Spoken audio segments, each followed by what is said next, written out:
Inter pass అయిన students కి practical learning and industrial exposure తో 100% ప్లేస్మెంట్ ఇస్తుంది ఐ క్రియేట్ డిగ్రీ కాలేజ్.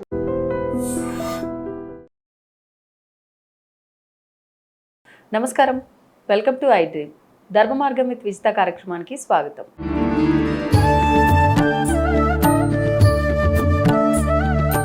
నమస్కారం గురుగారు. శ్రీమాత్రే నమః. శ్రీ గురుభ్యో నమః. సాధారణంగా వివాహాలు జరగటము ఇబ్బందిగానే ఉంది, జరిగిన వివాహాలు నిలబెట్టము ఇబ్బందిగానే ఉంది ప్రస్తుత రోజుల్లో. అసలు నిలబెట్టుకోవాలన్న ఆలోచన కూడా లేకుండా ఉండే రోజులు ఎక్కువగా చూస్తున్నాం.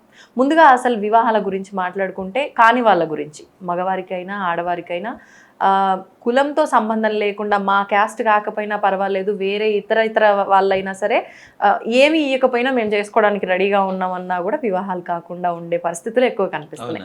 అసలు ఎందుకు ఇలా అవుతున్నాయి? ఇలాంటి పరిస్థితుల్లో ఏదైనా రెమెడీస్ ఏమైనా చేసుకుంటే ఫలితం ఉంటుందంటారా? వాటి గురించి. తప్పనిసరిగా వివాహ వ్యవస్థ చాలా గొప్ప వ్యవస్థ. మన హిందూ సంప్రదాయాన్ని ప్రతిబింబించేటువంటి ఒక వ్యవస్థగా చెప్పుకోవచ్చు. పెళ్లికి ముందు పెళ్లికి తర్వాత అనేటువంటి జీవితాన్ని కంపారిజన్ చేసుకుంటూ వెళ్ళిపోతే ఒకప్పుడు పరిస్థితి అదంతా. బాల్య వివాహాలు పూర్వకాలంలో రజస్వల పూర్వకం, బిఫోర్ మెచ్యూర్డ్ వివాహం చేసే జరిగాయి. చాలా మంచిది. అది ప్రభుత్వం దృష్టిలో మంచిది కాదు కాకపోవచ్చు, కానీ కొన్ని విధానం మన వాళ్ళు చాలా గొప్పగా ఆలోచించి పెట్టారని చెప్తాను నేను. ఆ విధానాన్ని 8 ఏళ్ళకి పెళ్లి చేస్తారు నాన్న అమ్మాయికి. 8 ఏళ్ళకి అమ్మాయికి పెళ్లి చేసేస్తారు. అసలు కన్యాదానం చేసేటప్పుడే సహిరణ్యోదక ధారాపూర్వక కన్యాదాన మహంకరిష్టి అని చెప్పి మంత్రం చెప్తూ ఉంటాం. అసలు కన్య అంటే రజిస్టర్ కూడా కాకముందు ఉన్నటువంటి స్త్రీ అని చెప్పి అర్థం. ఆ మంత్రంలో అదే అర్థం. కాబట్టి రజిస్టర్ కాకముందు ఉన్నటువంటి స్త్రీని కన్యాదానం చేస్తే కన్యాదానం అటు 7 తరాలు ఇటు 7 తరాలు తరిస్తాయి అనేటువంటి శాస్త్రం. అందుకనే పూర్వకాలంలో 7 తరాలు వెనక చూడాలని చెప్పేవాళ్ళు. అవునా? దాని తర్వాత వచ్చేటువంటి తరాల్లో కూడా ఏదైనా పాపాలు ఉంటే పోతాయని చెప్పి కన్యాదానం ద్వారా ఈ మంత్రాల ద్వారా మనకు తెలుస్తూ ఉంది. అవి పోయినాయి. కానీ వాటి వల్ల జరిగినటువంటి మంచి ఏంటి, మరి అప్పటికి ఇప్పటికీ వివాహ వ్యవస్థలో ఉన్నటువంటి తేడా ఏంటి అనే విషయానికి వస్తే 8 సంవత్సరాలకి పెళ్లి చేస్తే మెంటల్గా అబ్బాయికి 12 ఏళ్ళు 15 ఏళ్ళు ఉండొచ్చు, 16 ఏళ్ళు ఉండొచ్చు. అబ్బాయి వయసులో అమ్మాయి సగం అనుకుందాం. పెళ్లి చేస్తే మెంటల్గా అబ్బాయికైనా అమ్మాయికైనా నాకు పెళ్ళి అయిపోయింది అని మెంటల్గా ఫిక్స్ అయిపోతుంది. రెండో ఆలోచన లేదు. పరపురుషుని చూడాలన్న ఆలోచన అమ్మాయికి రాదు, పరస్త్రీని చూడాలన్న ఆలోచన వీడికి రాదు. మెంటల్గా ఫిక్స్గా మెచ్యూర్ అయిపోయింది. కొన్ని ఏళ్ల తర్వాత అమ్మాయిని కాపురం పంపిస్తారు. అప్పుడు కుటుంబాలు ఎక్కడా విడాకులు, విడిపోవటాలు, గొడవలు ఇట్లాంటివి ఏవీ లేవు. అత్తాకోడళ్ళ గొడవలు తప్పించి మిగిలిన ఏవీ లేవు అప్పట్లో. నిజమే. ఓ మాట చెప్పాలంటే ప్రశాంతంగా ఉండేవాడు. మంచిగా సంతానం 16 ఏళ్ళు 17 ఏళ్ల దగ్గర నుంచి సంతానం మొదలు పెట్టుకుంటే 28 ఏళ్ళు 30 ఏళ్ల వరకు సంతానం కలిగే పరిస్థితి ఉండేది. చక్కగా ఒక్కోళ్ళు 10 మంది 12 మంది పిల్లలు కనేవాడు. ఇంట్లోనే శుభ్రంగా. ఇంట్లోనే. హాస్పిటల్స్ కూడా తెలియదు. మంత్రసాని తప్పితే వేరే ఖర్చు ఉండదు. ఒక టాబ్లెట్ మింగేది లేదు, చేసేది లేదు. బెడ్ రెస్ట్లు అంతకంటే లేవు. ఇంకో గంటలో డెలివరీ. కారం దంచుతూనే ఉంటారు. అవును, కారము ఒడ్లు దంచుతూనే ఉంటారు. శరీర సౌష్ఠం అంటే స్ట్రాంగ్నెస్ అనేది ఫిజికల్గా చాలా బాగా పెరిగింది. దాని తర్వాత 18 ఏళ్ళకి పెళ్ళి అని చెప్పి ప్రభుత్వం నిర్ణయం చేసింది. అమ్మాయికి 18 ఏళ్ళు, అబ్బాయికి 21 సంవత్సరం. మనం చాలాసార్లు చెప్పుకుంటూ ఉంటాం, మెచ్యూరిటీ లెవెల్స్ అమ్మాయిలకి ఎక్కువగా ఉంటుంది అబ్బాయిల కంటే. కాబట్టి అబ్బాయిల వయసు ఎక్కువ ఉండడం ద్వారా అబ్బాయిల మెచ్యూరిటీ లెవెల్స్ 21 ఇయర్స్కి వచ్చిన మెచ్యూరిటీ అమ్మాయిలకి 18 ఏళ్ళకి వస్తుంది. కాబట్టి వీళ్ళిద్దరు ఈక్వల్ అయిపోతారు. ఎక్కువ తక్కువలని కాదు. భార్యాభర్తలు అంటే వయసులో చిన్నదైనా మెచ్యూరిటీ లెవెల్స్లో నీకు ఈక్వల్గా ఉంచడం కోసమనే వయసులో తక్కువ అమ్మాయిని చేయమని చెప్తారు. వాళ్ళకి మైండ్ మెచ్యూరిటీ ఎక్కువ. అదేంటంటే బ్యాలెన్సింగ్ ఉండడం. ధర్మరాజు చెప్పిన సూత్రం ఇది మనం చెప్తున్నటువంటి మాట కాదు. స్త్రీణా ద్విగుణమాహారు బుద్ధిశ్చాపి చతుర్గుణం సాహసం షడ్గుణం చేయవా అని చెప్తాడు ధర్మరాజు భారతంలో. ఏంటి అంటే ఆడవాళ్ళు 2 పాళ్ళు ఆహారం ఎక్కువ తింటారట మగవాళ్ళ కంటే. బుద్ధిశ్చాపి చతుర్గుణం, బుద్ధి 4 పాళ్ళు ఎక్కువగా ఉంటుంది మగవాళ్ళ కంటే ఆడవాళ్ళకి. సాహసం షడ్గుణం చేయవా, డైరింగ్ 6% ఎక్కువగా ఉంటుంది మగవాళ్ళకి. ఇది మాత్రం ఇప్పుడు కూడా ఉంది. తప్పనిసరిగా ఇప్పుడు ఇంకా ఎక్కువైంది. 6+6 12%. ఇప్పుడు ఇంకా చెప్పారంటే ఇంత గొప్ప వాళ్ళు స్త్రీలు అని చెప్పి అప్పట్లోనే ఆలోచించి వాళ్ళని ఈక్వల్ చేయడం కోసం అని చెప్పి వయో పరిమితి తారతమ్యం అనేటువంటిది ఉంచడం అనేటువంటిది జరిగింది. ఇప్పుడు 18 ఏళ్ళకి 21 సంవత్సరానికి పెళ్ళి ఎవరైనా చేసుకుంటున్నారా? చేసుకోవట్లా. ఎన్ని ఏళ్ళకి? 30, 32. 28, 29 నుంచి స్టార్ట్ చేస్తారు. అక్కడ 28, 29కి ఫిల్టర్ చేయటం మొదలు పెడతారు ఫస్ట్. ఈ ఫిల్టరింగ్లోనే సగం టైం అయిపోతుంది, 2-3 ఏళ్ళు అయిపోతాయి. వాడొద్దు, వీడు కావాలి, ఈఎంఐ కావాలి, ఒక లైఫ్ సెటిల్ అవ్వాలి, అట్లా అవ్వాలి, ఇట్లా అవ్వాలి, ఇట్లా ఉండాలి, ఇంత జీతం ఉండాలి, ఇంత చదువుకొని ఉండాలి, ఇక్కడ ఉద్యోగం ఉండాలి, ఈ కంపెనీలోనే చేస్తుండాలి, ఇంత ప్యాకేజ్ ఉండాలి, ఇవన్నీ గొడవలతోనే 2-3 ఏళ్ళు ఎరిగిపోతాయి. 30 సంవత్సరాలు 32 సంవత్సరాలు వస్తాయి. సింపుల్ నాన్న, ఒక పిల్లవాడిని, మన ఇంట్లో ఉంటే పిల్లవాడిని స్వతంత్రంగా మొత్తం గాలి కుదిలేసి తర్వాత కొన్నేళ్ల తర్వాత ఒక గుంజ కట్టేస్తాను అంటే వాడు ఉంటాడా? సమస్య లేదు, వాడి బుద్ధి వాడే. ఇంకా ఇప్పుడున్నటువంటి తిండికి, వాతావరణ వ్యవహారాలకి 14 ఏళ్ళకి మెచ్యూరిటీ హై లెవెల్లోకి వెళ్ళిపోతుంది, పీక్స్లోకి ఉంటుంది. అమ్మాయిలకు కావచ్చు, అబ్బాయిలకు కావచ్చు. అవునా? 14 ఏళ్ళ అమ్మాయిలకి బాయ్ ఫ్రెండ్స్ లేరని చెప్పడానికి లేదు, అబ్బాయిలకి గర్ల్ ఫ్రెండ్స్ లేరని చెప్పడానికి లేదు. అక్కడి నుంచి స్టార్ట్ అయిపోతుంది. లేకపోతేనే తప్పు అన్నట్టు ఒకళ్ళుంటే ఇంకా తప్పు, 2-3 ఉంటే బెస్ట్. పద్ధతికి రోజులు లేవు అసలు. ఒకటే ప్రపంచ జీవితంలో 2 ఎక్కువగా మార్చుకోలేమని చెప్తారు, ఒకటి పద్ధతి, 2 పెళ్ళాం. కానీ ఇప్పుడు మార్చే మొత్తం ఈ 2 ఎక్కువగా కదా. 14 ఏళ్ల దగ్గర నుంచి వీళ్ళకి మెచ్యూరిటీ వచ్చేస్తుంది, 16 ఏళ్ల దగ్గర నుంచి ఇంకా హైపర్ మెచ్యూరిటీ అవుతుంది, 18 ఏళ్ళు వివాహం వయసు వచ్చేసింది. వీళ్ళు 20 ఏళ్ళకి ఏమో డిగ్రీ పూర్తవుతుంది, డిగ్రీ జాబ్ స్టార్ట్ అవుతున్నారు. స్టార్ట్ అయిపోయిన తర్వాత వీళ్ళకి సంపాదన పెరుగుతుంది, ఫైనాన్షియల్ ఫ్రీడమ్ పెరిగిపోతుంది. అమ్మాయిలకి అబ్బాయిలకి ఇద్దరికి, ఏ ఒక్కళ్ళ తప్పని చెప్పడాలి, ఇద్దరిది తప్పు ఉంది దీంట్లో. ఫైనాన్షియల్ ఫ్రీడమ్ పెరిగిపోతుంది. అక్కడి నుంచి జాబ్ జాయిన్ అయినప్పటి నుంచి వాళ్ళ లైఫ్ స్టైల్ వేరు కంప్లీట్. అమ్మాయిదైనా అబ్బాయిదైనా cell phone, iPhone, Mi phone పెట్టుకుంటారు ఒకటి. దాని తర్వాత సంపాదిస్తూ ఉంటారు, ఖర్చులు పెట్టుకుంటూ ఉంటారు. నైట్ ఆఫీస్ 6:30కి అయిపోయినా 10కి ఇంటికి వచ్చినా కూడా అడగడానికి ఎవరు ఉంటారు? పీజీలు, లేదు అంటే తల్లిదండ్రులు అడిగితే గట్టిగా మా ఫ్రెండ్స్తో బయటకు వెళ్ళి వచ్చానని చెప్తారు. అబ్బాయిలు కూడా హాస్టల్సే. 11:30-12కి ఇంటికి వస్తాడు, లేదా పబ్బులకు వెళ్ళి వస్తాడు, క్లబ్లకు వెళ్ళి వస్తాడు, మాట్లాడొస్తాడు, చాటింగ్ చేస్తాడు, మీటింగులు ఉంటాయి, కాల్స్ ఉంటాయి. ఇవన్నీ అయిపోయేసరికి నెట్ 12:30-1 అంతే. అవునా? మళ్ళీ పొద్దున్నే లేస్తాడు, చస్తూ పడుతూ ఉద్యోగాలకు పోతాడు, ఏదో ముఖ్యమూలికి ఉద్యోగం చేసి వస్తాడు. వీకెండ్ రాగానే మళ్ళీ పబ్బులకు వెళ్ళాలి, మళ్ళీ క్లబ్లకు వెళ్ళాలి, మళ్ళీ బయటికి వెళ్ళాలి, మళ్ళీ పార్కులకు వెళ్ళాలి. అసలు ఎక్కడ చూసినా జనాభానే వీకెండ్లో. మరి ఆ పబ్బులు ఎట్లుంటారు నాకు తెలియదు, కానీ ఏ గుళ్ళలో చూసినా లవర్సే, ఏ షాపింగ్ మాల్స్లో చూసినా లవర్సే, ఏ పార్కులో చూసినా లవర్సే. ఎక్కడ చూసినా జంటలు తప్పితే సింగిల్ ఎవరు కనపడరు.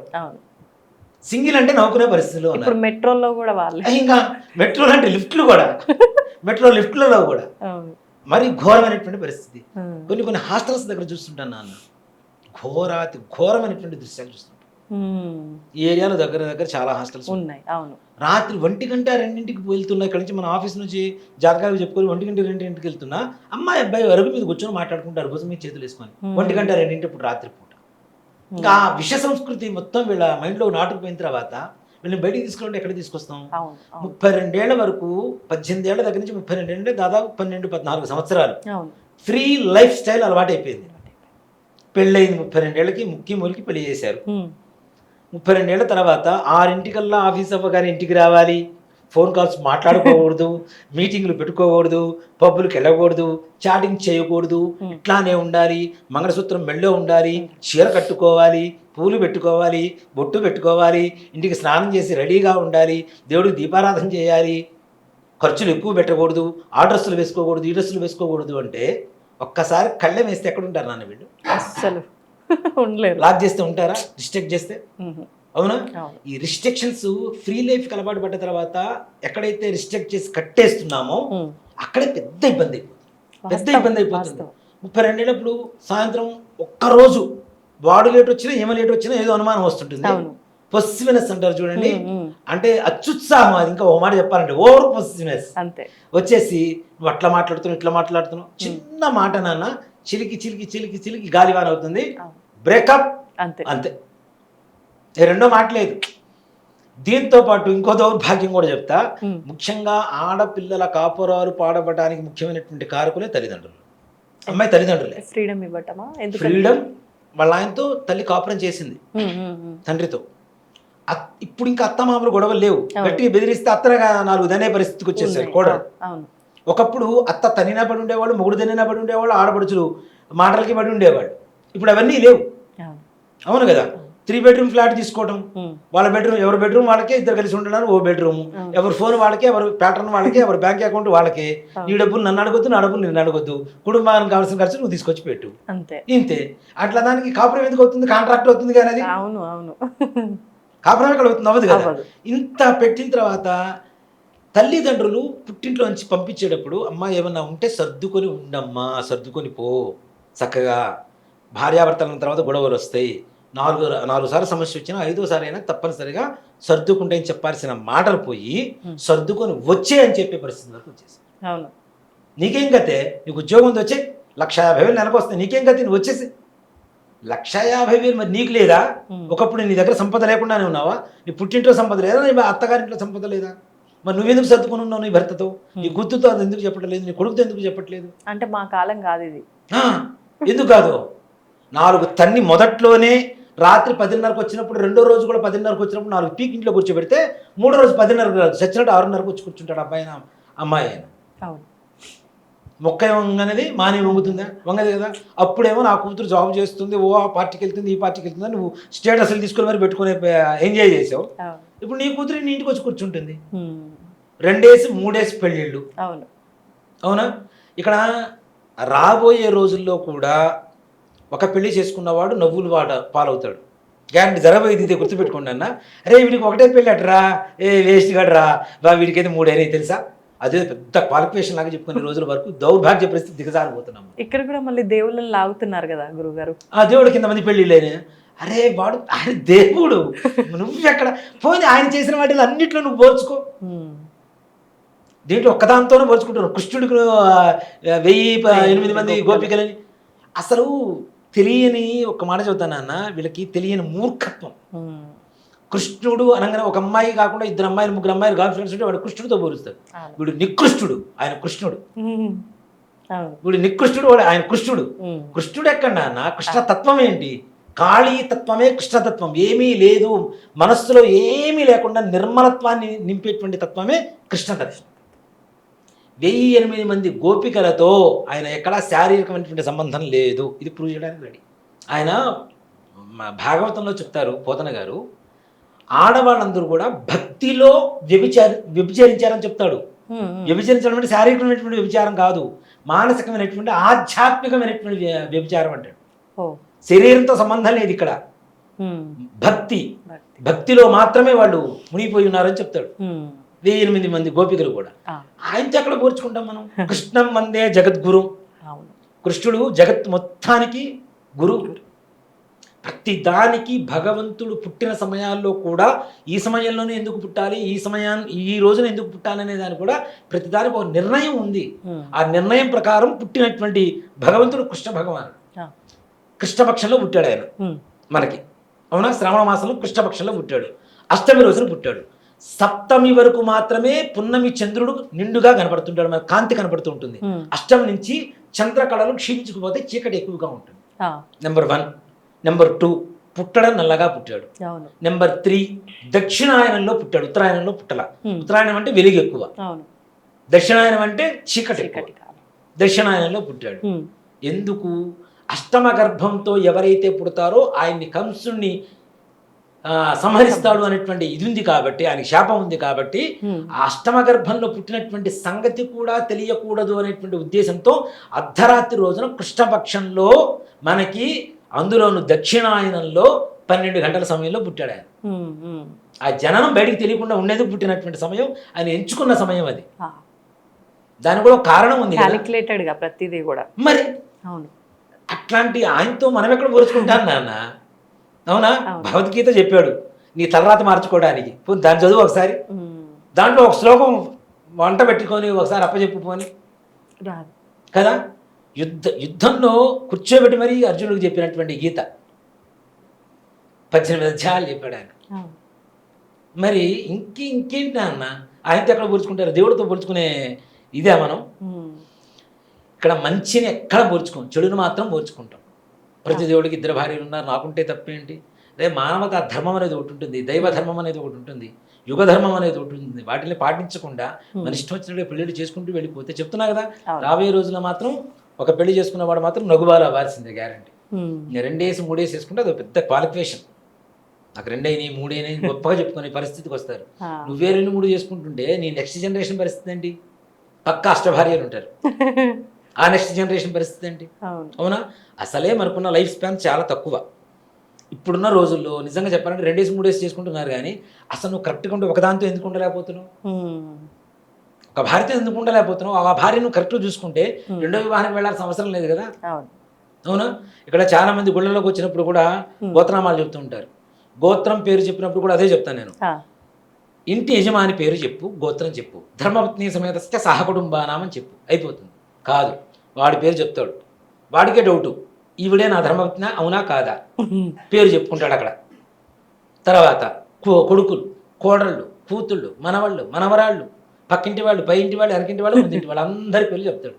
స్వామివారి సహస్రనామాల కంటే వీడి గోత్రనామాలు ఎక్కువ ఉంటాయి. నిజంగా నాన్న. ఇప్పుడు మాకు ఏదైనా పూజలు ఉంటాయి, హనుమ జయంతి ఇట్లాంటి రోజుల్లో ఒక 300-400 గోత్రనామాలు వస్తాయి. 400 గోత్రనామాలు ఇంటూ 10, 4000 పేర్లు. 4400 గోత్రం 400 సార్లు ఒక్కో గోత్రం. నా 10 సార్లు 10 పేర్లు చొప్పున వేసుకుంటే ఇది ఒక 4000 సార్లు. స్వామివారికి సహస్రనామాలు 1000 పేర్లు. వీళ్ళకి మాత్రం 4400 సార్లు చెప్పాలి. Triple 4 times. ఒకవేళ నిజంగా పురోహితులు అట్లా చెప్పకపోతే ఓన్లీ సహకుటుంబస్య అని చెప్పేసారు, యజమాని పేరు చెప్పంటే బాగా చేయలేదు ఆయన పూజ. అసలు వాడికి డౌట్ ఉంటుంది కదా, అసలు ఈవిడే ధర్మపత్నే కాదా? కానప్పుడు మాత్రమే నీ భార్య పేరు చెప్పుకో. ఆడవాళ్ళు వెళ్తారు, మా ఆయన పేరు చెప్పిన, మరి నా పేరు చెప్పలేదండి. మీ ఆయన మీద నీకు డౌట్ ఉంటే చెప్పుకో. డౌట్ లేదు, నువ్వు ఒక్కదానివే ఆయన ఆవిడ భార్య చెప్పాల్సిన పని లేదు. ధర్మపత్ని అంటే నువ్వేగా. అధర్మపత్నులు ఎవరన్నా ఉంటే ధర్మపత్ని పేరు చెప్పాలి, లేకపోతే చెప్పాల్సిన అవసరం లేదు. అందుకనే అంటే అది మూర్ఖత్వం అనుకోవచ్చు, ఏమైనా అనుకోవచ్చు. ఎక్కడికైనా వెళ్ళినా కూడాను గుళ్ళల్లో అడుగుతుంటారు చాలా మంది కూడా. నేను వెళ్ళినప్పుడు భారతవాస గోత్రం, మా గోత్రం చెప్తా, నా పేరు చెప్తా, ధర్మపత్ని సమేత సహకుటుంబానామని చెప్పమని చెప్తా. లేదు పేరు చెప్పండి అంటారు, అక్కర్లేదు ఇంతవరకు చాలు చెప్పేసాడని చెప్తా. నేను బాగుంటే నా కుటుంబం మొత్తం బాగున్నట్టే కదా. సహకుటుంబానం అంటే అందరూ వస్తున్నారు కదా. సో ఈ అనుమానాలు కూడా ఎందుకు వస్తున్నాయంటే, గుళ్ళలో పోయి గోత్రనామాలు ఎక్కువ చెప్పించుకోవడానికి ఇంట్లో ఉన్న భర్తకి నేను ఒక్కదానే భార్యనా, ఇంకెవరన్నా ఉన్నారా అనే అనుమానం వీళ్ళకి రావచ్చు, వీడికి డౌట్ రావచ్చు. వీడి కాకుండా ఇంకో ఆవిడ ఉంది కదా, కాబట్టి పేరు చెప్పాలి కదా. అలా ఉన్నవాళ్ళు కూడా ఉన్నారు నాన్న, అట్లాంటి వాళ్ళు కూడా దాచబడ్డారు నాకు. ఈవిడ పేరు కదండి, ఆవిడ పేరు చెప్పండి. అమ్మో, ఉన్నవాడు ఉన్నారు. బాగుంది. అసలు ఎంత విచిత్రమైన జనాలు ఉంటారు, అంత విచిత్రమైన జనాలు ఉంటారు. ఇవి ఇంత ఒక విషయాన్ని ఇంత కూలంకషంగా చెప్పగలుగుతున్నాం అంటే అనుభవం, అంతే అంతే ఎక్స్పీరియన్స్. అంతేగాని ఊరికి మాటలు చెప్పుకుంటూ పోవాలంటే ఎంతసేపు అని చెప్పుకుంటూ రకరకాల కళ్ళ ముందు జనాలు, రకరకాల మనుషులు మన కళ్ళ ముందు మన సర్కిల్లో తిరుగుతుంటారు. కాబట్టి వాళ్ళ జీవితంలో జరుగుతున్నదే మన మైండ్లోకి ఎక్కుతుంటుంది, కనబడుతుంటుంది. కాబట్టి అదే అనుభవంగా చెబుతున్నాం మనం. ఒక మాట చెప్పాలంటే, ఒక సబ్జెక్ట్ని తీసుకొని ఎంతసేపు చెప్పాలి అంటే అనుభవాలు మాత్రమే చెప్పగలుగుతాం. అనుభవం లేకపోతే 4 నిమిషాలు చెప్పేసి కట్ అని చెప్పొచ్చు. అవునా? కాబట్టి దయచేసి వివాహ వ్యవస్థలు దృఢంగా ఉండాలి. ఏ వయసులో జరగాల్సిన ముచ్చట ఆ వయసులో జరగాలి. 32 ఏళ్ళకి పెళ్ళైన తర్వాత అప్పటికీ ఈ అమ్మాయికి ఉండేటువంటి అనారోగ్యాలు, ఈ ఊబకాయాలు, తిన పిజ్జాలు బర్గర్లు ఎక్కడికి పోవు, అవంతా ఊబకాయలు తెచ్చి పెడతాయి. తాగిన మందు ఎక్కడికి పోదు, అదే అనవసరమైనటువంటి థైరాయిడ్ ఇవన్నీ తెచ్చి పెడుతుంటాయి. ఇవన్నీ ఉన్నప్పుడు సంతానం కలిగేటువంటి యోగం ఉండదు, గైనిక్ ప్రాబ్లమ్స్ పెరుగుతూ ఉంటాయి, హార్మోన్స్ ఇన్బ్యాలెన్స్. అరే ఆ పొసివినిస్ లో కూడా ఎంత ఉంటుందంటే ఘోరం నాన్న, తట్టుకోలేము. వీడెళ్ళి పక్క వాళ్ళతో ఒక్క మాట మాట్లాడితే ఈ అమ్మాయి తట్టుకోలేదు. అదే పెళ్ళైన తర్వాత ఉండదు మళ్ళీ లవ్, ఎందుకు ఉండదు? అవును, ఇద్దరికి ఉండదు. దీనికి కూడా కారణాలు చెప్తాను నాన్న. అంటే ఇవి కూడా అనుభవాలే, నేను చూసిన అనుభవాలే. లవ్ మ్యారేజ్కి అరేంజ్డ్ మ్యారేజ్కి ఒకటి తేడా. అరేంజ్డ్ మ్యారేజ్ ఏంటి, పెళ్ళి అవుతుంది, నేను ఉండబోతున్నాను, మెంటల్గా ఫిక్స్డ్. అవును. లవ్ మ్యారేజ్లో ఊహలు ఎక్కువ, మా నా లైఫ్ అలా ఉండబోతుంది ఇలా ఉండబోతుంది. కానీ పొద్దున్న లేవగానే పాచిమొహాలు ఒకడు చూసుకోవాల్సిందే. అంతవరకు పాచిమొహాలు తెలియదు వాళ్ళకి. తెలియదు. ట్రిమ్గా రెడీ అయ్యి వస్తాడు వాడు, అమ్మాయి కూడా మంచి ట్రిమ్గా రెడీ అయ్యి వస్తుంది. ఇద్దరు కలిసి పార్కులో కూర్చుంటారు, కలిసి కూర్చుంటారు, మాట్లాడుకుంటారు, ఎవరి దాన్ని వాళ్ళు వెళ్ళిపోతారు. పొద్దున్నే లేవగానే నైటీతో చూస్తాడు, పాచిమొహం బ్రష్ చేసుకోవడం చూడాలి. ఇవన్నీ చూడాల్సిందేగా. ఇవన్నీ అంతకుముందు చూడలేదు కదా. ఈ అమ్మాయిని పెళ్లి చేసుకునే ముందే వాడు ఊహేంటి, మెంటల్గా అమ్మాయి అదే రూపం, ఈ నిజ రూపాన్ని మొత్తం వాడికి తెలియదు. వాడిని ఇదే రూపంలో చూస్తుంటుందిగా. వాడు లుంగి కట్టుకోనో టవర్ కట్టుకోనో స్నానానికి వెళ్ళడం, బ్రష్ చేసుకోవడం, వెన్న అమ్మాయి చూస్తూనే ఉంటుందిగా. ఇవన్నీ చూసేసరికి దీనికోసమా మనం చేసుకుంది అనే పరిస్థితి వరకు వస్తాం. ఇవి తేడాలు అరేంజ్డ్ మ్యారేజ్లో ముందుగానే ఫిక్స్ అయ్యి ఉంటారు. లవ్ మ్యారేజ్లో ఊహలు మాత్రమే ఉంటాయి. నిజాన్ని యాక్సెప్ట్ చేయగలిగితేనే లవ్ మ్యారేజ్ చేసుకోవాలి. లవ్ మ్యారేజ్కి నేను శత్రువుని అని చెప్పటల్లా, నాకు విరుద్ధం అని చెప్పటల్లా. చేసుకోవచ్చు ప్రేమ వివాహాలు, ఇప్పుడు కాదు, ఎన్నో తరతరాల నుంచి ఉన్నాయి మనకి. కానీ ప్రేమ వివాహం చేసుకుంటేనే గొప్ప అని కాదు, చేసుకున్న భార్యను ప్రేమిస్తే గొప్ప. ఇది నిజం. ప్రేమించిన అమ్మాయిని పెళ్లి చేసుకున్నా ప్రేమించాల్సిందే. పెళ్లి చేసుకున్న అమ్మాయిని, అరేంజ్డ్ మ్యారేజ్ చేసుకున్న అమ్మాయిని అయినా ప్రేమిస్తే ఆ ప్రేమలో కూడా భార్య అంటే గొప్పతనం ఉంది నాన్న. తల్లికి మించిన స్థానం. తల్లి కొన్ని లిమిట్స్లో ఆగిపోతుంది. అవును. అవునా? భార్య తల్లి అవ్వచ్చు, ప్రియురాలు అవ్వచ్చు, భార్య అవ్వచ్చు, కూతురు అవ్వచ్చు, సలహాదారిని అవ్వచ్చు, భోజనం పెట్టేటప్పుడు చక్కగా అన్నపూర్ణ మాత అవ్వచ్చు. ఎన్ని రకాల రూపాలు ఉంటాయి ఒక భార్యకి. తల్లికి ఒక లిమిట్స్లో ఆగిపోతుంటుంది. తల్లికి మించింది ఏదైనా గొప్ప స్థానం ఉందంటే అది భార్యాస్థానం. ఆ భార్య స్థానాన్ని కాపాడుకోవాల్సినటువంటి ధర్మం ఆడపిల్లల్లో ఉంది, కాపాడాల్సినటువంటి ధర్మం మగపిల్లల్లో ఉంది. అట్లానే అబ్బాయి తల్లిదండ్రులు, అమ్మాయి తల్లిదండ్రులు కూడా ఈ బాధ్యత తప్పనిసరిగా అందరూ తీసుకోవాలి. ఒక కుటుంబం విచ్ఛిన్నం అవుతుంటే అంటే కూర్చోబెట్టి 4 మాటలు చెప్పి కలిపి వెళ్ళాలి. కానీ నీ దారి నీదే, నా దారి నాదే, నీకు నాకు సంబంధం లేదు, కోర్టులో కలుసుకుందాం, అక్కడ తీర్చుకుందాం అని చెప్పి వెళ్ళిపోయి తర్వాత బాధపడటం, తర్వాత వచ్చేవాడు కరెక్ట్ వాడని ఎట్లా చెప్పగలుగుతావు నువ్వు? ఇంతకంటే ఘోరంగా ఉండొచ్చు. అదే ఒక సామెత ఉంటుంది, కొత్త దేవుడి కంటే పాత దయ్యం బెటర్. అవునా? కొత్త దేవుడు మనం పోయి తెచ్చుకునే దానికంటే ఆల్రెడీ అలవాటు పడ్డాం. కష్టమో నిష్ఠూరం ముందుకు లాక్కుంటూ వెళ్ళిపోండి చక్కగా. అలాగే వివాహాలు అవ్వటం అనేది కూడా ఒక పెద్ద సమస్య. వివాహాలు అయిన తర్వాత ఇన్ని సమస్యలు ఉన్నాయి. వివాహం కావడం అనేటువంటిది పెద్ద సమస్య. ఒకప్పుడు మంచి అల్లుడు దొరికితే చాలు, ఇప్పుడు మంచి కోడలు దొరికితే చాలు. అవే కష్టంగా ఉన్నాయి. మంచి కోడలు దొరకడమే చాలా కష్టమైనటువంటి వ్యవహారం. మంచి సద్గుణం అన్నటువంటి, ఇందాక వాళ్ళు వచ్చారు నా దగ్గరికి, పెద్ద అబ్బాయికి మ్యారేజ్ అయింది. అబ్బాయి కొంచెం అటు ఇటుగా ఉంటాడు, అంటే మానసికమైనటువంటి స్థితి కొంచెం అటు ఇటుగా ఉంటే అమ్మాయి సర్దుకుంటూ ఇంతవరకు తీసుకొచ్చి, ఇప్పుడు అమ్మాయి పుట్టిందిట, అమెరికాలో ఉంటారు వాళ్ళు, అమ్మాయి పుట్టిందిట, ఆవిడ పరిగెత్తుకుంటూ వచ్చింది, చాలా హ్యాపీ గురువు గారు. అప్పుడు డివోర్స్ తీసుకునే పరిస్థితి వరకు వచ్చేసారు. నేను చెప్పి అమ్మాయితో కూడా మాట్లాడా, నాన్న ఏం కాదు నాన్న, కొన్ని రోజులు వచ్చుకో, తర్వాత తగ్గుతుంది, బాగానే ఉంటుంది, పిల్లవాడికి మానసికంగా కూడా దృఢంగా ఉంటాడు, సంతానం కలుగుతుంది, బాగుంటుంది నాన్న అని. అక్కడ అమ్మాయి పుట్టగానే వాళ్ళ అత్తగారిని పంపించింది నా దగ్గరికి, ముందు గురుగారి దగ్గర పోయి కనుక్కోరు అప్పుడు జాతకం ఎలా ఉందో. చక్కగా ఉన్నారు. అలా సర్ది చెప్పే వాళ్ళు లేకుండా సర్దుకొని రమ్మని చెప్పే వాళ్ళు ఎక్కువైపోయారు. ఇదొకటి. వివాహాలు కాకముందు కూడా నాన్న మనకు ఉండేటువంటి చుట్టూ ఉండేటువంటి వాతావరణం, ఇప్పుడు అమ్మాయిలైనా అబ్బాయిలైనా నిజంలో బ్రతకటల్లా, ఊహలో బ్రతుకుతున్నారు. 4 సార్లు పొగిడితే జాలైపోయింది. ఇంట్లో వాడు తిట్టి చెబుతున్నారు, బయట వాడేమో పొగిడి చెడుదారిలో పెడుతున్నాడు. వీళ్ళు తిట్టేదానికి ఇంట్లో వాళ్ళు మంచి పని కోసం, మంచిగా ఉండడం కోసం, వీళ్ళేంటి పొగిడి చెడుదారిలో తీసుకెళ్తారు. నిజంగా ఒకప్పుడు ఒక మగవాడు తాగితేనే తాగుబోతు వాడు అని చెప్పి వెలేసేవాడు ఊళ్ళో. నేను మా చిన్నప్పుడు నేను చూశానన్నా, ఎవరైనా తాగుపోతాయనా సారా ప్యాకెట్లు ఉండేవి అప్పట్లో, మరి ఇప్పుడు నాకు తెలియదు, ప్యాకెట్ జేబులో పెట్టుకొని ఆ లుంగి ఇట్లా పట్టుకొని ఊగుతూ వెళ్ళిపోతూ ఉంటే అందరం తలుపులు వేసుకుని లోపలికి వచ్చేసేవాడు. ఊరు వెలేసేవాడు. మాట్లాడడం కూడా మాట్లాడరు ఆయనతో, ఆ వ్యక్తులతో. అలా ఉండేది. వాటి రోజున కూర్చొని కలిసి తాగుతుంటే ఇంకేముంటుంది, ఇంకెక్కడ సంసారాలు నాన్న, ఇంకెక్కడ పెళ్ళి. అవునా? ఇట్లాంటి సంస్కృతి, విష సంస్కృతి ఏదైతే మనం తెచ్చిపెట్టుకున్నామో దాన్ని దూరం చేయండి. మన పిల్లల్ని, భార్యాభర్తల్ని దూరం చేయొద్దు, విష సంస్కృతిని దూరం చేయండి. పిల్లలు పుట్టిన తర్వాత కూడా గ్యారంటీ లేనటువంటి బ్రతుకున్నాను. అవును, పిల్లలు పుట్టి పెద్దవాళ్ళైన తర్వాత కూడా వీళ్ళిద్దరే కలిసి ఉంటారు, భార్యాభర్త కలిసి ఉంటారు అని గ్యారంటీ లేనటువంటి పరిస్థితులు అయిపోయింది. ఎవరికి వారు ఏమైనా తీరైపోతున్నారు. కాబట్టి దయచేసి పెళ్లికి ముందు ఏ వయసులో చేయాలి అంటే 18 ఏళ్ల దగ్గర నుంచి వెతకడం మొదలు పెట్టండి. కనీసం 21 సంవత్సరం అబ్బాయికి నియమించినటువంటి వయసులో అయినా సరే అమ్మాయికి పెళ్లి చేస్తే 25 ఏళ్ళకు 2 పిల్లలు పుడితే వీళ్ళకి 50 ఏళ్ళు వచ్చేసరికి వాళ్ళకి 25 ఏళ్ళు వస్తాయి. వాళ్ళు సంపాదించి పెట్టారో వీళ్ళు తింటారు. వాడు సంపాదించలేదు, తల్లిదండ్రులు చూసేవాడు కాదా, 50 ఏళ్ళకి ఇంకా ఓపిక చావదు, వీళ్ళు కూడా సంపాదించుకునేటువంటి పరిస్థితిలో ఉంటారు. చక్కగా ఎవరి జీవితం వాడు చూసుకోవచ్చు, రోడ్డు మీద పడాల్సిన అవసరం ఉండదు. అవునా? పిల్లలు ఇక్కడ 25 ఏళ్ళకి పెళ్ళిళ్ళే 2 పిల్లలు పుడితే వీళ్ళకి 50 ఏళ్ళు వచ్చేసరికి వాళ్ళకి పెళ్ళిళ్ళు చేయొచ్చు. వాళ్ళకి 25 ఏళ్ళు వస్తే పెళ్ళిళ్ళు చేయొచ్చు. మనమండి మనవరాలను ఎత్తుకోవచ్చు. వీళ్ళే పెళ్లి 32 ఏళ్ళకి 33 ఏళ్ళకి చేసుకుంటే వీళ్ళ పిల్లలు పుట్టేసరికి 40 ఏళ్ళు అయితే వీళ్ళకి 50 ఏళ్ళు వచ్చేసరికి వాళ్ళకి 10 ఏళ్ళేగా. నిజంగా కొంతమంది పేరెంట్స్ చూస్తుంటే అమ్మమ్మ తాతల్లాగా, నానమ్మ తాతల్లాగా కనబడుతున్నారు. పేరెంట్స్ తల్లి కూతుళ్ళు అంటే నమ్మే పరిస్థితి లేదు. అవునా? 40 ఏళ్ళు వీళ్ళకి 50 ఏళ్ళు వచ్చినప్పుడు పిల్లలకి 10 ఏళ్ళు వచ్చినప్పుడు ఏమైపోతుంది పరిస్థితి? ఇంకా వాళ్ళకి ఎప్పుడు పెళ్లిళ్ళు అవుతాయి, ఎప్పుడు మనవరాలను చూస్తారు? ఇప్పుడు అసలు ఉన్నదే లైఫ్ స్పాన్ ఎంత, 60 ఏళ్ళ కుదించుకుపోయింది. అవునా?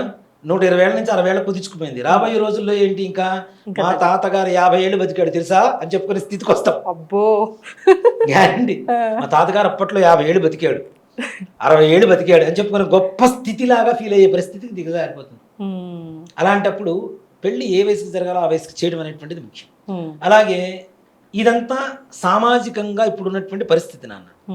దీంతో పాటు వివాహం అనేటువంటిది, అంటే మీరు పురోహితులై ఉండి జ్యోతిష్యం గురించి తర్వాత చెబుతారా, ఇదంతా ముందు చెప్తారా అంటే ఇదే ముఖ్యం. చాలా జ్యోతిష్యం కంటే కూడాను మన మానసిక ఎదుగుదల, మానసిక వికాసం అనేటువంటిది ప్రస్తుతానికి ప్రతి ఒక్కరికి కావాల్సినటువంటి విషయం. జ్యోతిష్యమే సెకండరీ అని చెప్తాను నేను ఇప్పుడున్న మాటల్లో. దేనికంటే మనస్సు వికసించకుండా, ఆలోచన లేకుండా చేసేటువంటి పనుల ద్వారానే మనం ఇదవుతున్నాం. కాబట్టి మన ఆలోచన విధానం మారాలి, దాంతో పాటుగా దైవ కృప ఉండాలి.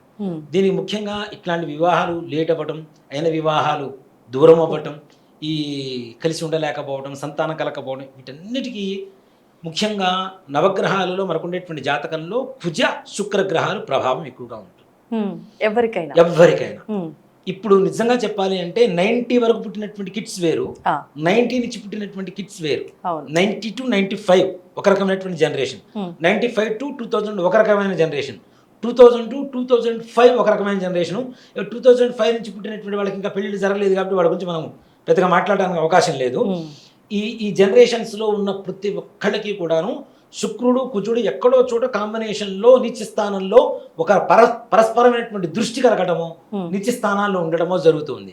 దీనివల్ల మానసికంగా సెన్సిటివ్గా ఉండడం అనేది ఎక్కువగా ఉంటుంది, ఎమోషనల్గా ఎక్కువగా ఉండడం ఎక్కువ అవుతుంటుంది. ఎప్పుడైతే ఎమోషనల్గా ఉంటామో ఎదుటి వాళ్ళు మనల్ని మోసం చేయడం ఎక్కువ అవుతుంది, మనం మోసపోవడం ఎక్కువ అవుతుంటుంది. ఒకసారి మోసపోయిన తర్వాత ఎదుటి వాడిని మోసం చేయాలన్న ఆలోచన మనలో పెరుగుతూ ఉంటుంది. రాక్షసత్వం ఓ మాట చెప్పానంటే కంప్లీట్ నెగిటివ్ థాట్స్, నెగిటివ్గా ఆలోచించడం అనేది పెరుగుతూ ఉంటుంది. దాంతోపాటు ఎదుటి వాళ్ళ మంచిని, వాళ్ళ ఎదుగుదలని మనం ఓర్చుకోలేనటువంటి పరిస్థితి దిగజారిపోవడం అనేది ఎక్కువ అవుతుంటుంది. దీంతోపాటు సంతానం కలగడం ఆలస్యం అవుతుంటుంది, వివాహం కలగడం ఆలస్యం అవుతుంది, అయిన వివాహం కలిసి ఉండడం అనేటువంటిది కలగా మిగిలిపోయే పరిస్థితులు, పుట్టినటువంటి పిల్లలు కూడా శాడిస్టులుగా పుట్టడం, నానా రకాలుగా వాళ్ళు ఏడ్పించుకు తినడం, ఇప్పుడున్న పరిస్థితులు అవి కూడా ఉన్నాయి కదా. తల్లిదండ్రులు సరిగా చూడకపోవడం, వృద్ధాశ్రమాలు పడేయటం, వాళ్ళని రోడ్ల మీద పడేయటం, ఎన్ని వీడియోలు చూడలేదు నాన్న, తల్లిదండ్రులని అత్తమామల్ని కాళ్ళు వేసి తొక్కడం అనేది ఘోరమైనటువంటి పరిస్థితులు చూస్తున్నాం. ఇవన్నీ ఇట్లాంటి రాక్షస ప్రవృత్తి కలిగినటువంటి పిల్లలు ఎందుకు పుడుతున్నారు? మన పూర్వీకులు కొన్ని తప్పులు చేశారు, వాటి ద్వారా ఈ సంతతి కలుగుతుంది. అదే తప్పులు మనం చేస్తున్నాం, వాటికి మించిన తప్పులు చేస్తున్నాం. రాబోయేటువంటి రోజుల్లో రాక్షస ప్రవృత్తి కాదు, రాక్షసులే పుడతారు. మన చేతులారా మనమే చేసుకుంటున్నాం. భవిష్యత్ తరాలని మన చేతులారా మనం ఒక స్టాంప్ వేసి బ్యాడ్ జనరేషన్ని క్రియేట్ చేయడానికి మనం కారకులు అవుతున్నాం. కాబట్టి దయచేసి కుజ శుక్రుల ప్రభావం ఎక్కడ ఉంటుందో ఇలాంటి వివాహ వ్యవస్థలో ఉండేటువంటి వివాహ కారకమైనటువంటి దోషాలన్నీ కూడా మన జాతకాల్లో ఉంటాయి తప్పనిసరిగా. ఇప్పుడు ఈ దోష నివారణకి ఏం చేసుకోవచ్చు అంటారు గురువు? సింపుల్గా చెప్తాను అన్న, 90 నుంచి పుట్టినటువంటి ఏ పిల్లలకైనా పెళ్లి చేయాలనుకునేటువంటి వాళ్ళు, అమ్మాయిలకైతే కుంభ వివాహం చేయండి, కుండకి పెళ్లి చేయటం. అబ్బాయిలు అయితే కదలే వివాహం అని ఒకటి ఉంటుంది, అరటి చెట్టుకి పెళ్లి చేయటం. ఈ రెండు చేసిన తర్వాతనే అమ్మాయికైనా అబ్బాయికైనా చేసిన తర్వాత పెళ్లిళ్ళు చేయండి. దేనికంటే వికలత్ర యోగాలు, రెండో వివాహ యోగాలు ఉంటున్నాయి ఖచ్చితంగా. ఇవి ఫస్ట్ మ్యారేజ్ కింద మనం క్యాలిక్యులేట్ చేస్తాం. కుంభ వివాహం ఏంటంటే కుండ, కుండనికి మహావిష్ణుని ఆవాహన చేసి పెళ్లి చేసి కుండను పగలు కొట్టేస్తారు. 3 రోజుల పాటు అమ్మాయి బొట్టు పెట్టుకోకూడదు, పూలు పెట్టుకోకూడదు, పసుపు వాడకూడదు, అట్లానే పూజలు చేయకూడదు, దేవుడి దీపారాధన చేయకూడదు. అంటే భర్త వెళ్ళిపోయినట్టుగా ఎలా ఉంటారో 3 రోజుల పాటు అలానే ఉండాలి. సో ఫస్ట్ ఇది బ్రేకప్ అయిపోయింది. అబ్బాయి కూడా అంతే, కదలి వివాహం అంటాం, అరటి చెట్టుకి పెళ్లి చేస్తాం, అరటి చెట్టుని నరికి పక్కన పడేస్తాం. సో అబ్బాయి కూడా 3 రోజుల పాటు దేవత పూజలు చేయకూడదు, బొట్లు పెట్టుకోవటాలు, గుళ్ళకి వెళ్ళటాలు, దీపారాధన చేయడాలు చేయకూడదు. ఒక పూట భోజనం, ఒక పూట టిఫిన్, ఒక పూట తలస్నానం, నేర పడక, ఇవి తప్పనిసరిగా 3 రోజుల పాటు పాటించిన తర్వాత 4వ రోజున తర్వాత సంబంధాలు చూడటం మొదలు పెట్టండి. ఇదంతా కూడా పెళ్లి సంబంధాలు మొదలు పెడుతున్నాం అనుకునే దాని ముందు చేయవలసినటువంటి ప్రాసెస్. మరి ఆల్రెడీ వివాహాలు అయిపోయినాక ఇబ్బందులు వస్తున్న వాళ్ళు ఏం చేసుకోవాలి? ముందు ఇదంతా చేయలేదు, తెలియదు. తప్పనిసరిగా వాళ్ళకి శుక్రకుజల దోషాలు పోవాలి అంటే ముఖ్యంగా సుబ్రహ్మణ్యేశ్వర స్వామి వారిని ఆరాధించడం మంచిది. శుక్రకుజల దోషాలు పోవడానికి పెళ్లి కావాల్సిన వాళ్ళు కావచ్చు, సంతానం కోసం కావచ్చు, పెళ్ళైన వాళ్ళు సరిగా ఉండలేకపోతున్నాం, భార్యాభర్తలు అన్యోన్యంగా ఉండలేకపోతున్నాం అన్నవాళ్ళు కావచ్చు, వీళ్ళందరూ కూడా సింపుల్గా చెప్పాలంటే సుబ్రహ్మణ్య భుజంగ స్తోత్రం అని ఒకటి స్తోత్రం ఉంటుంది. ప్రతినిత్యం 10 minutes 59 seconds మాత్రమే ఉంటుంది అది యూట్యూబ్లో. ఇంట్లో దేవుడు పటం పెట్టుకోండి, సుబ్రహ్మణ్య స్వామి ఫోటో పెట్టుకోండి. ఫోటో ముందు చిన్న గిన్నెలో పచ్చిపాలు పంచదార పెట్టండి, ఒక అగరబత్తి వెలిగించండి, హెడ్ ఫోన్స్ పెట్టుకోండి. ప్రశాంతంగా ధూపం వాసన పీలుస్తూ ఉంటే ప్రశాంతత వస్తూ ఉంటుంది. కళ్ళు మూసుకొని ఒక 11 minutes ధ్యానం చేయడం మొదలుపెట్టింది, అది వినడం మొదలు పెట్టండి. ఒక 3-4 నెలలే నేను చెప్తోంది కూడా, తర్వాత చేయొద్దని కాదు. 3-4 నెలల తర్వాత ఒక గర్ల్ ఫ్రెండ్ బాగా క్లోజ్ అయిపోయి దూరం అయిపోతే ఎంత బాధ వస్తుందో, బాగా రోజు పొద్దున్న నుంచి రాత్రి వరకు 24 గంటలు 24/7 మందు అలవాటైన వాడికి మందు దొరకకపోతే ఎంత బాధ వేస్తుందో, డ్రగ్స్ తీసుకునే వాడికి బాగా అలవాటైపోయి డ్రగ్స్ దొరకకపోతే ఎంత విలవిల్లాడిపోతాడో, ఇష్టమైనటువంటి వ్యక్తి జీవితం నుంచి వెళ్ళి చనిపోతే ఎంత విలవిల్లాడిపోతాడో, సుబ్రహ్మణ్య భుజంగ స్తోత్రం అలవాటైన తర్వాత 3 నెలల తర్వాత చేయకపోతే అంత బాధ వీడు అనుభవిస్తాడు. అంత వ్యసనపరుడు సుబ్రహ్మణ్యేశ్వర స్వామి వారికి దగ్గర అవుతాడు, అంత భక్తి వ్యసనపరుడు అవుతాడని చెప్తాను నేను. అర్థమైందా? ఇందాక చెప్పిన కృష్ణతత్వానికి ఈ తత్వానికి ఒకటే. భక్తిలో వ్యసనపరుడు అవుతాడు, దేవుడికి వ్యసనం అవుతాడు, దేవుడే మనకి వ్యసనం అవుతాడు. నేను ఇక్కడ చెప్పొచ్చేది ఏంటంటే సుబ్రహ్మణ్యేశ్వర స్వామి వారు ఉండేటువంటి గొప్పతనం అంటే తొందరగా ఫాస్ట్గా అనుగ్రహించేటువంటి దేవుడు. ఓకే, మనం వినాయక చవితి కథలో కూడా వింటాం, అవునా? వినాయక చవితి కథలో ఏమి వింటాం మనం? వినాయకుడికి సుబ్రహ్మణ్యేశ్వరుడికి పోటీ పెట్టినప్పుడు వాయువేగంగా నెమలి వాహనం ఎక్కేసి అన్ని నదుల్లో స్నానం చేయడానికి సుబ్రహ్మణ్యేశ్వర స్వామి వారు వెళ్ళొచ్చాడని చెప్తాం మనం. అంత వాయువేగంగానే ఆయన అనుగ్రహం కూడా ఉంటుంది. ఆయన చేతిలో ఉండేటువంటి శూలాన్ని జ్ఞాన శూలం అంటారు. అది ఎంత షార్ప్గా ఉంటుందో మన మైండ్ ఎంత షార్ప్గా తయారవుతుంది. ఎవరిని నమ్మాలో, ఎవరిని నమ్మకూడదో, ఎవరితో ఏం మాట్లాడాలో, ఏ పని చేయాలో, ఎలాంటి వ్యాపారం చేయాలో, ఎలాంటి ఉద్యోగం, ఎప్పుడు ఎక్కడ ఎలా ఎవరితో ఏం చేయాలో మొత్తం మనం నిర్ణయించడానికి తీసి పక్కన పెట్టి ఆయన డెసిషన్ తీసుకొని పంపిస్తుంటారు. అంటే మనం ఆయన కుటుంబ సభ్యులం అయిపోతున్నాం, ఆయనకు ఓన్ అయిపోతున్నాం. కొన్ని రోజుల తర్వాత మనం ఎడిక్ట్ అవుతున్నాం కదా, కొన్ని రోజుల తర్వాత ఆయన ఎడిక్ట్ అవుతాడు మనకి. అది ఇంకా గొప్పగా ఉంటుంది. మనం ఎడిక్ట్ అయితే ఒక గొప్పతనం, ఆయన మనకి ఎడిక్ట్ అయితే ఇంకా గొప్పగా ఉంటుంది. అనుభవం చెప్పడానికి కూడా వర్ణనాతీతం. అలాంటి స్థితికి సుబ్రహ్మణ్యేశ్వర స్వామి వారిని రాబోయేటువంటి రోజుల్లో కలియుగ బ్రహ్మ అంటే భవిష్యత్ బ్రహ్మ ఆంజనేయ స్వామి వారు అని చెప్పేది ఎంత నిజమో, రాబోయేటువంటి ప్రతి ఇంటిలో రాబోయే రోజుల్లో సుబ్రహ్మణ్యేశ్వర స్వామి వారి పటం పెట్టండి, దీపారాధన చేయండి, అగరబత్తి వెలిగించండి, సుబ్రహ్మణ్య భుజంగ స్తోత్రం మీరు మీ పిల్లలు ప్రతి నిత్యం వినడం అలవాటు చేసుకోండి. ప్రతి మంగళవారం మీకు దగ్గరలో ఉండేటువంటి సుబ్రహ్మణ్యేశ్వర స్వామి వారి ఆలయంలో అభిషేకం చేయించడం అలవాటు చేయండి. పిల్లల్ని సుబ్రహ్మణ్యేశ్వర స్వామి వారి దగ్గర చేర్చండి, ఆయన దత్తత తీసుకుంటాడు. ఆయన దత్తత తీసుకున్న తర్వాత మీ పిల్లల గురించి మీరు ఆలోచించాల్సిన అవసరం బాగుంది. అంతే కదా, నిశ్చింతగా ఉండొచ్చు, ప్రశాంతంగా ఉండొచ్చు. ఇలాంటి దోషాలు పోవాలంటే ఆయనే కారణం. ఆయన గట్టిగా పట్టుకుంటే, ఆయన మనసే పట్టుకుంటాడు గట్టిగా, ఈ ప్రశాంతంగా ముందుకెళ్తాం. మంచి వార్త ఇది, నిజంగా చాలా తీయటి వార్త. ఇవి కూడా నా అనుభవాలే నాన్న, నేను మామూలుగా ఒట్టిగా చెప్పడల్లా, నా అనుభవాలే.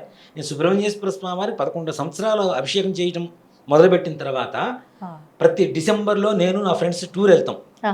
డిసెంబర్ 23rd నుంచి 31st వరకు వాళ్ళకి హాలిడేస్, గవర్నమెంట్ హాలిడేస్. వాళ్ళకి గవర్నమెంట్ ఉద్యోగస్తులు వాళ్ళు చెప్పిన మ్యాప్ ప్రకారం వెళ్ళిపోతూ ఉంటాం. మేము ఏదో ఒక రాష్ట్రం ఎంచుకొని వెళ్ళిపోతూ ఉంటాం. ఒక సంవత్సరం ఇట్లానే మధురై, తర్వాత త్రివేంద్రం, మన వైదీశ్వరం కోవిల్, ఇవన్నీ ఏవో పేర్లు చెప్పుకుంటూ వెళ్ళిపోయారు. అంటే వెళ్దామన్నారు. సరే వెళ్దాం పదండి అన్న.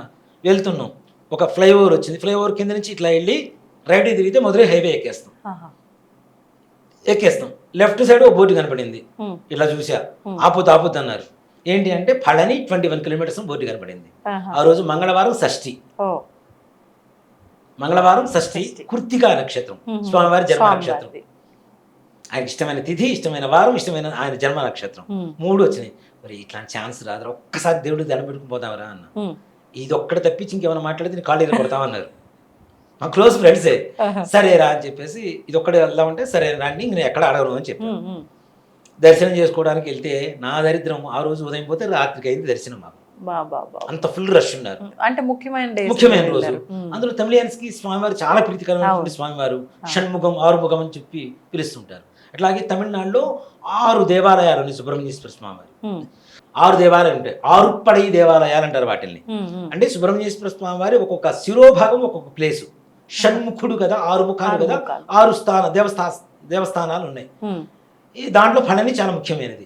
అభిషేకం చూసాము, అభిషేకం తీర్థం ప్రసాదం తీసుకున్నాం, కిందకి దిగాము, మీకు వార్నింగ్ ఇచ్చారు, ఇంకో చోట అంటే మాత్రం రూట్ మ్యాప్ మార్చావో అన్నారు.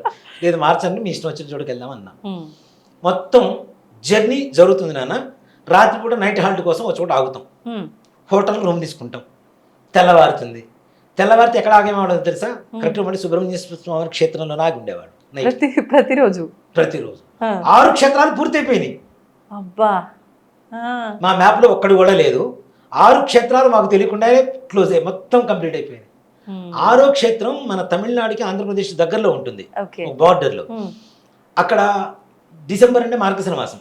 మార్గశిర మాసంలో 8ంటికి క్లోజ్ చేస్తారు టెంపుల్. 7:59కి లాస్ట్ భక్తుడిని నేనే లోపలికి అడుగు పెట్టే టెంపుల్ క్లోజ్ చేశారు బయట సింహద్వారం. ఆయన మనకి ఎడిక్ట్ అయ్యాడా లేదా? అవును అవును. అవ్వబట్టే దర్శనం ఆయన ఇచ్చాడు, మనం అనుకుంటే ఇవ్వలేదు. అప్పుడు అన్నారు మా వాళ్ళు, ఇది కాదు లేరా, నువ్వు చేసింది కాదు నేను చేసింది కదా, ఆయన చేసింది అంటే ప్లాన్ చేసిన ఇంత మంచిగా జరగదు. 6 క్షేత్రాలు ఒక్క దెబ్బతో పూర్తయిపోయినాయి నా. అంటే ఆయన మనకి ఎడిక్ట్ అయితే ఎంత బాగుంటుందని చెప్పడం కోసం ఈ మాట చెప్తున్నాను నేను. 100% ఆయన చేయండి. మీకు ఉండేటువంటి వివాహ బంధాలకి, అంటే వివాహానికి ఉన్నటువంటి ఏవైతే దోషాలు ఉన్నాయో ఆ దోషాలు మొత్తం ఆయన పట్టుకుంటే గట్టిగా తొందరగా పరిహారం అవుతాయి. ఆరోగ్యం బాగుంటుంది, సంతానం బాగుంటుంది, వివాహం అవ్వటం తొందరగా అవుతుంది. అయిన తర్వాత దాంపత్య జీవితం బాగుంటుంది, సత్సంతానం కలుగుతుంది, ఆయుష్ పెరుగుతుంది, ఆర్థికంగా బాగుంటారు, మానసికంగా బాగుంటారు. ముఖ్యంగా ఆడవాళ్ళకు ఉండేటువంటి గైనిక్ ప్రాబ్లమ్స్ మొత్తం కంప్లీట్ క్యూర్ చేస్తాడు, సంపూర్ణంగా క్యూర్ చేస్తాడు. ఇక్కడ మనకు ఉండేటువంటి అంటే ఏ రకమైనటువంటి దోషాలు ఏమున్నా సరే, పళని సుబ్రహ్మణ్యేశ్వర స్వామి వారి విగ్రహం కూడా 9 విషాలతో తయారు చేశారు. 9 రకాల విషాలతో విగ్రహం తయారై ఉంటుంది. విషాలతో అక్కడ విషానికి విషం విరుగుడు అని చెప్పడం. అక్కడ స్వామివారికి అభిషేకం చేసినటువంటి పంచామృతం తాగితే ఎలాంటి రోగ బాధలు ఉన్నా పోతాయని చెప్తారు. అంత గొప్ప ఆయన కాబట్టి ఆయన గట్టిగా పట్టుకోండి, ఆయన చేయి విడకండి, ఆయన మీ చేయి పట్టుకొని మిమ్మల్ని ముందుకు తీసుకెళ్ళేటువంటి రోజులు ఈ వీడియో చూడటం ద్వారా మీ జీవితంలో రేపటి నుంచి ప్రవేశించని చెప్పి అనుకుంటాం. మంచి విషయం గురుగారు, ధన్యవాదాలు. శ్రీమాత్రే నమః, శ్రీ గురుభ్యో నమః. And for more videos, please subscribe to iDream channel. Subscribe to iDream Media. Please subscribe to iDream. Please subscribe to iDream. Please subscribe iDream. And please subscribe to iDream. For more videos, subscribe to iDream. please like, share and subscribe to the channel. Congratulations, iDream. Subscribe to iDream. Subscribe to iDream. So subscribe to iDream Media. iDream ki iDream team andarki huge congratulations. Please subscribe iDream Media. Please subscribe to iDream. Subscribe iDream. Please subscribe to iDream. iDream అంటే నా కళల ఛానల్ను subscribe చేసుకున్న నోరు తిరుగుతలేదు, మీరైతే గంట గుర్తు కొట్టండి. For more such videos, please subscribe to iDream. Subscribe to iDream. Please subscribe to iDream. Please subscribe iDream Media. Please do subscribe to iDream. Please subscribe to iDream Media. For best entertainment and information, please subscribe iDream. And don't forget to subscribe to iDream.